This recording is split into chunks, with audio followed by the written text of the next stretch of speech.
आले तर हे जगणं सोनं पिवळं असतं. आदरणीय संतोष भाऊ दानवे साहेबांना मी विनंती करतो की सर आपलं मनोगत व्यक्त करा.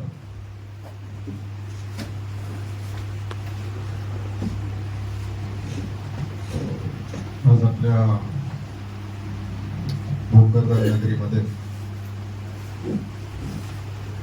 महाराष्ट्र राज्य जिल्हा परिषद लिपिक संवर्गीय कर्मचारी संघटनेच्या वतीने जालना जिल्हा शाखा तसेच जिल्हा परिषद लिपिक वर्गीय कर्मचारी त्यांची राज्यस्तरीय सर्वसाधारण सभा या ठिकाणी आपल्या सर्वांच्या उपस्थितीमध्ये संपन्न होत असताना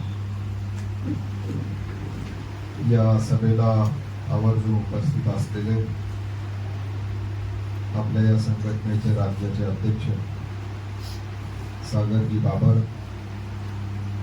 त्यांनी आताच मार्गदर्शन केलं असे राज्याचे कोषाध्यक्ष उमाकांतजी सूर्यवंशी, बरोबर,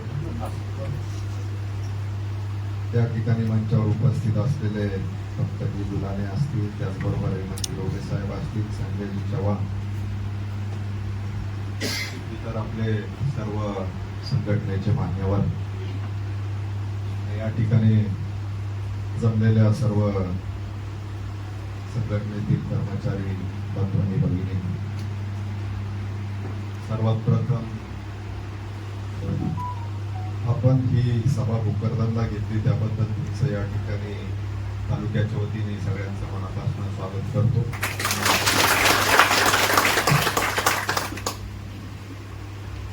आणि निश्चितपणे आमच्या भोकरदनचा पायगुण अतिशय चांगला आहे. ज्या काही मागण्या आहेत त्या राजुरेश्वराच्या आशीर्वादाने नक्कीच पूर्ण होईल हा विश्वासही मी तुम्हाला आजच्या प्रसंगी या ठिकाणी देतो. कुठलीच मागणी ही एकदाच, म्हणजे असं नसतं की तुम्ही 5 मागण्या मांडल्या आणि त्या 5च्या 5 मान्य झाल्या, परंतु प्रास्ताविकामध्ये ज्या मागण्या आपण माझ्या या कार्यक्रमाच्या माध्यमातून लक्षात आणून दिल्या, यातून मात्र ज्या मागण्या मान्य होतील तेव्हा परत एक कार्यक्रम आपण असा या जागेवर घेऊ, हे मी आजच्या प्रसंगी सांगतो. बांधवांनो, सूर्यवंशी साहेबांनी सांगितलेल्या गोष्टी खऱ्या आहेत. प्रत्येक कर्मचारी संघाच्या वेगवेगळ्या मागण्या आहेत. जिल्हा परिषद मध्ये येणाऱ्यांच्या वेगळ्या, एसटी महामंडळाच्या वेगळ्या,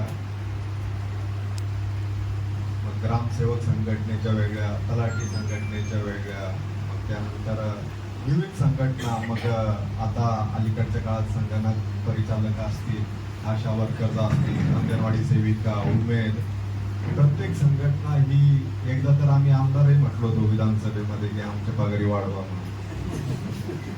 जे आमच्याकडे मागण्या करतात आम्हीच मागणी केली सरकारकडे की बाबा आमच्या पगारी वाढवा, तेव्हा आम्हाला वेतन आयोग लागू झाला. तर हे लोकशाहीमध्ये तुमचा आमचा आपल्या सगळ्यांचा अधिकार आहे. प्रथम जनता, त्याच्यानंतर मग त्या ठिकाणी आपण येतो, कारण आपण प्रशासन चालवतो. लोकप्रतिनिधी असतील, अधिकारी कर्मचारी असतील, आपल्याकडं प्रशासनाची जबाबदारी आहे. आणि त्यामुळं शेवटी सरकार म्हणजे सरकारलाही मर्यादा आहे. आपण जर बघितलं तर वेगवेगळ्या संघटना वेगवेगळ्या अधिवेशनामध्ये, मग नागपूर असेल किंवा नागपूर तर या मोर्चा आंदोलनाचं माहेर गरज आहे.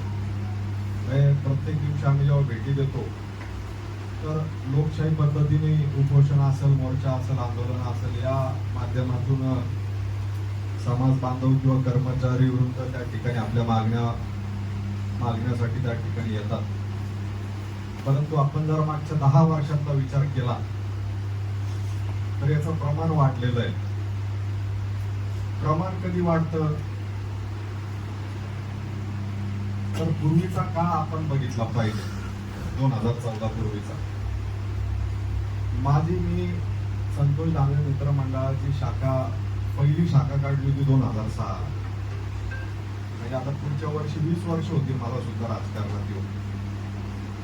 आणि या 20 वर्षाच्या कालावधीमध्ये सत्तेच्या बाहेर आम्ही जरी खासदार आमदार असलो तरी त्यावेळेला राज्यामध्ये भाजपची सरकार किंवा सत्ता नव्हती, महायुतीची सत्ता नव्हती.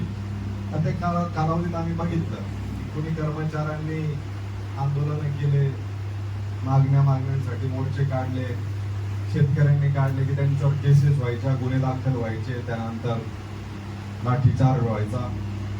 परंतु अलीकडच्या काळात देवेंद्रजी फडणवीस साहेबांच्या नेतृत्वामध्ये जेव्हा आपलं सरकार आलं आणि या सरकारने जेव्हा 10 वर्ष पूर्ण केले, तर या 10 वर्षात तुम्ही जर बघितलं तर अनेक संघटनांचे वेगवेगळ्या मागण्या त्या ठिकाणी सरकारने मान्यही केल्या आणि पूर्णही केल्या. तुमच्या या कार्यक्रमानंतर आता शिक्षक संघटनेचा एक कार्यक्रम आहे, त्यांनी सत्कार ठेवलाय का? कारण की विना अनुदानाचे अनुदानित झाले, त्याच्यानंतर 20%चे 40 झाले, 40चे 60, 60चे 80, 80चे 100 झाले. आणि त्यामुळं त्यांनी समाधान आणि आभार मानण्यासाठी तो एक सत्काराचा कार्यक्रम त्या ठिकाणी ठेवलेला आहे.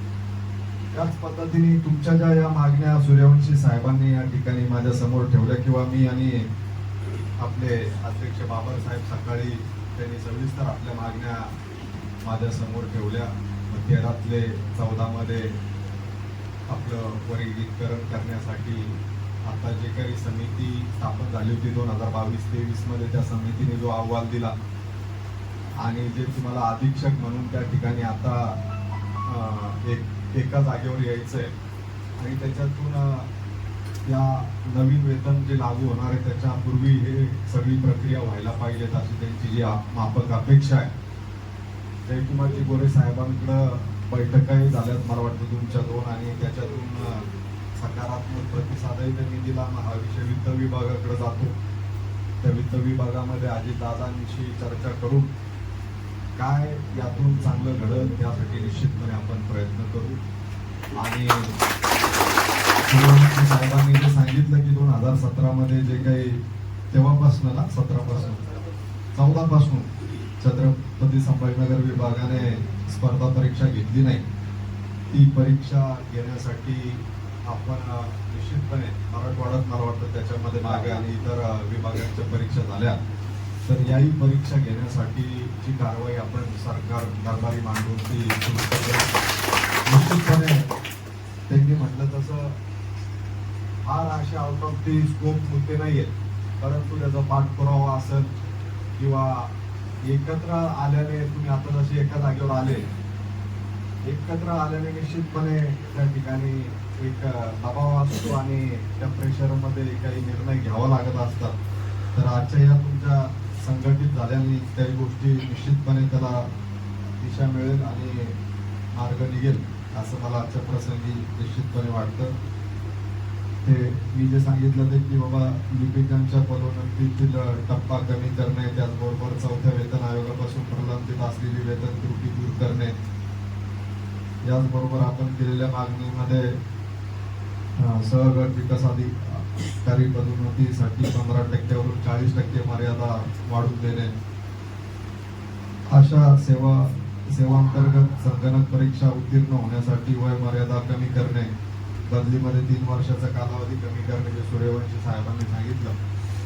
या ज्या काही पॉलिसी मेकिंग डिसिजन्स असतील या संदर्भात निश्चितपणे आपण त्या विभागातील मंत्र्यांसोबत चर्चा करू.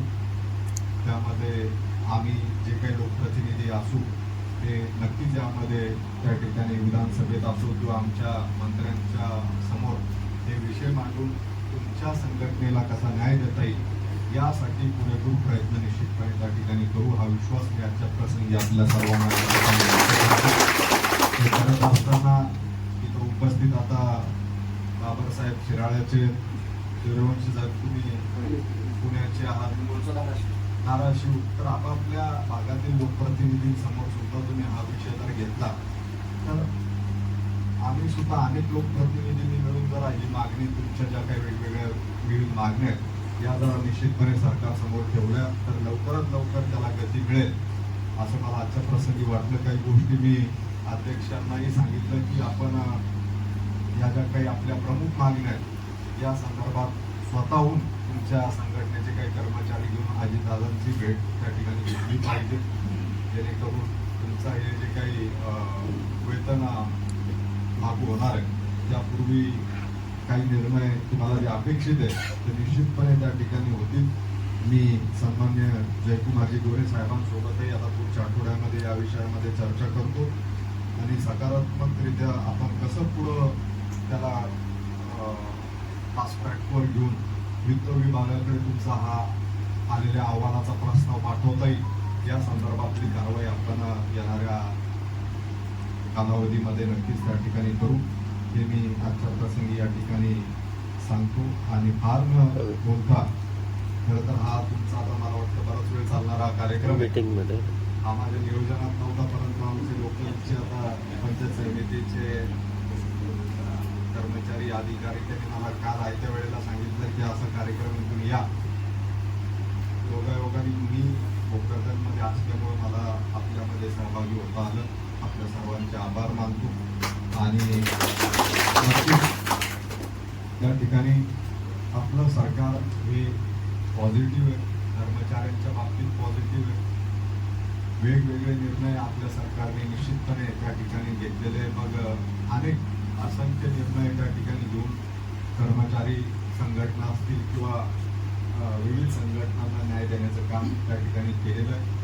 देवेंद्रजी या संदर्भात पॉझिटिव्ह आहे. शेवटी प्रशासन हे तुमच्या माध्यमातून चालत असतं. प्रत्येकाला घरदार परिवार आहे, परंतु सरकारही एका प्रकारचा परिवार आहे. आपण जर विचार केला की बाबा आता दिवाळी आली तर कुठली तरी एक वस्तू आपण घेत चालतो. या वर्षी फ्रीजच घ्या, पुढच्या वर्षी AC घ्या, त्याच्या पुढच्या वर्षी LED घ्या, त्याच्या पुढच्या वर्षी सोफा बदला, मग कलर करा. एकाच वर्षात आपण सगळं हे रिफर्बिश करू शकत नाही. तर सरकारला आपल्याला माहिती आहे की आसमानी संकट आता आलं. 35,000 कोटी रुपये सरकारच्या तिजोरीतून. शेवटी हा सोन घेण्याचा भाग नसून पैसे उभं करण्याचा भाग आहे. जरी मला आत्ताच आपल्या बाबासाहेबांनी सांगितलं की आमचं वार्षिक बोजा सरकारच्या तिजोरीवर 4.5 कोटी रुपयाचा येतो, तर ते काही असू शेवटी नियोजन त्या ठिकाणी वित्त विभागाला करावं लागतं आणि त्यासाठी नक्कीच आपण त्या माध्यमातून निर्णय घेण्यासाठी सरकारला विनंती करू आणि आपल्या बाबतीत निर्णय करेल. आज जर आपण परिस्थिती बघितली, 7 लाख कोटी रुपयाचं बजेट जेव्हा आपण सादर करतो अर्थसंकल्पीय अधिवेशनामध्ये, त्या 7 लाख कोटीपैकी 3.25 लाख कोटी रुपये हे पगारीमध्ये जातात. कर्मचारी आमदारांपासून मुख्यमंत्र्यांपासून सर्वांच्याच आस्थापनेवर तेवढा 3.25 लाख कोटी रुपयाचा खर्च आहे. आणि मग बाकी जसं आपण आपल्या स्तरावर गाभा बिगर गाभा या गोष्टींचं त्या ठिकाणी कॅल्क्युलेशन करतो, तर ते गाभा क्षेत्रावरचा खर्च वगैरे जो कंपल्सरी खर्च आहे हा मोठ्या प्रमाणात असल्यामुळं या गोष्टी सरकारलाही जसं आपण कुटुंब चालवतो तशा अडचणी येत असतात. परंतु आज राज्याचे मुख्यमंत्री अभ्यासू आहेत. त्या ठिकाणी निधी उभं करणं हे निश्चितपणे त्यांना त्या संदर्भातलं चांगली न्याक आहे. याचबरोबर विकास साधनं असतो त्यालाही निधी उपलब्ध करून देणं असतो. अनेक प्रोजेक्ट आता तुम्ही बघितले बसलेल्यापैकी 10 वर्षांपूर्वी जेव्हा तुम्ही जालन्याहून किंवा संभाजीनगरहून भोकरदनला यायचे तर रस्त्यांची परिस्थिती खराब होती, वाईट अवस्था होती. या इमारतीमध्ये जिथं आपण बसलो आम्ही एकत्र 15 जण सुद्धा बसू शकत नसायचो. पण आज योगायोगे बाबासाहेब आज आपल्याला या ठिकाणी जो हॉल दिसतो, इमारत उभी दिसते, त्या अलीकडच्या 10 वर्षामध्ये झालेले काम आहेत. त्यामुळं सरकारला विकासही साधावा लागतो.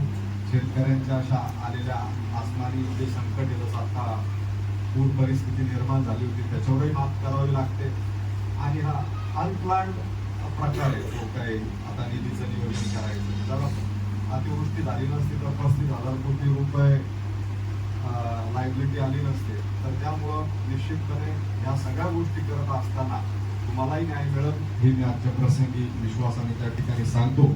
आणि परत एकदा आपण सर्वजण या ठिकाणी वेळ काढून सुट्टीच्या दिवशी आले म्हणजे कमालच झाली. एवढे जण आले तर ते तुम्ही बघून घ्या बाबा. प्रत्येकाला वाटतं सगळं मिळावं पण ते मी घरी बसून मिळवा, पण असं नसतं. तुमचं संघटन या ठिकाणी सुट्टीच्या दिवशी दिसलं. जिल्ह्याच्या स्तरावरचे आमचे काही प्रश्न बाबासाहेबांनी आपल्या या जिल्ह्यातील संघटनेच्या साठीचे मांडलेले आहेत माझ्याकडं. त्यामध्ये ऑफिशियली बोलण्याचे विषय काही नाही आहेत, तर ते आपण नक्कीच त्यावर चांगला सकारात्मक विचार करू. तुम्हाला दिलासा मिळेल अशा प्रकारे आपण त्या ठिकाणी सूचना प्रशासनाला तुमच्या वरिष्ठांना निश्चितपणे देऊ, हेच मी आजच्या प्रसंगी या ठिकाणी सांगतो. आणि मला आपल्या या सभेमध्ये सहभागी केल्याबद्दल सर्वांच्या मनापासून आभार व्यक्त करून या ठिकाणी धन्यवाद भाऊ. आजचा हा कार्यक्रम